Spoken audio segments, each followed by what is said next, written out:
Sì, nel ultimo anno, ultimo 2 anni che abbiamo invertito hopi placa, in area bij Posta San Nicolas, un crash standard nuovo, tem 3 truck nuovo die chega fim de luna aqui, a invertido em ademluchtapparatuur, a invertido em machine que nata usa para cortar auto, a vai over na usa bateria na lugar de hidráulico, tá hopi mali uma fácil, e também queda upgrade de material que nata traga com ele, e planta que central novo de 911 que está entregado em Luna aqui do Receita.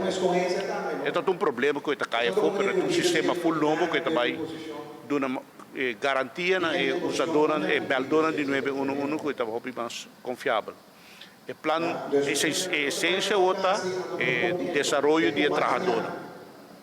Nós sabemos para a firma que o Zuid-Holland-Zuid, veiligheidsregio Zuid-Holland-Zuid, Panambio de brandweer Aruba organiseert opleidingen in normering die Nederlandse Instituut Publieke Veiligheid. Dus de samenwerkingsovereenkomst entre Casbes Island en Holland te executeren ting upgrading in nível de trabalho. Nós estamos presentes aqui para celebrar junto com o Corpo de Bombeiro no dia de bombeiro. Momento importante para nós reflexionar um rato no trabalho e amar danke também para o trabalho grande que nós temos para Aruba. Nós conheci onde nos pilar do turismo e sim o trabalho que o Corpo aqui está turismo não por florescer, maneira que está florescer aqui na Aruba. É todo um momento importante que nós podemos dar uma explicação também de planos que tem para o Corpo.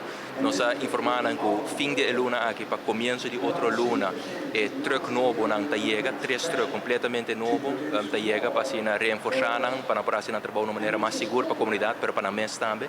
E outra luna também é classe novo, para o que está o corpo de bombeiro está iniciar para assim um porting mais personal.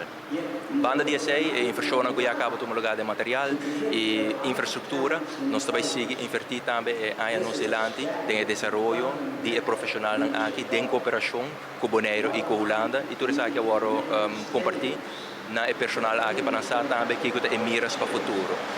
Vez mais, como Ministro da Justiça e Assuntos Social, nós chamamos danke, nós queremos para nós apreciar o trabalho grande que nós fazemos para o país Aruba.